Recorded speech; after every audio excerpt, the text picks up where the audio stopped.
ஆரம்பித்தாங்க. 2 நாள் பயணம் பண்ணதற்கு அப்புறமா மாலை நேரத்தில் அந்த காட்டு பகுதியை வந்து அடைஞ்சாங்க. இரவு நேரமானதுனால இப்போதைக்கு இந்த காட்டு பகுதிக்குள்ளே போக வேண்டாம், விடிஞ்சதுக்கப்புறம் இந்த காட்டில் என்ன இருக்குன்றத நம்ம பார்க்கலாம் அப்படின்னு முடிவு பண்ணுறாங்க. 3 பேரும் ஒரே நேரத்தில் ஓய்வு எடுக்க முடியாது. நம்ம 3 பேரில் 2 பேர் ஓய்வு எடுக்கலாம், ஒருத்தர் காவலுக்கு இருப்பாங்க.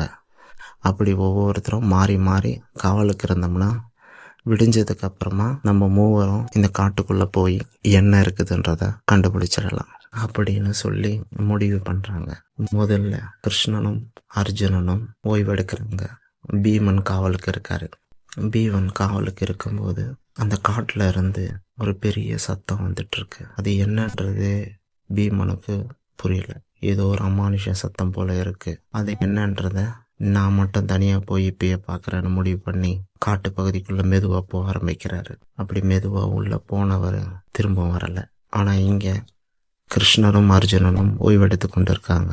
அவங்களுக்கு அங்கே என்ன நடந்ததுன்னு தெரியல. கொஞ்ச நேரம் கழிச்சு அர்ஜுனன் எழுந்து பார்த்தா பீமனை அங்கே இல்லை. அங்கே பீமன் இல்லை. அண்ணன் எங்கே போயிட்டான்னு சொல்லி அவனை சுற்றி பார்க்குறான். ஒருவேளை அண்ணன் காட்டுக்குள்ளே போயிட்டாரான்னு குழப்பத்தில் இருக்கும்போது அவருக்கும் ஒரு யோசனை வருது. சரி, நம்மளும் போய் பார்க்கலாம். அர்ஜுனனும் காட்டுக்குள்ளே போகிறாரு.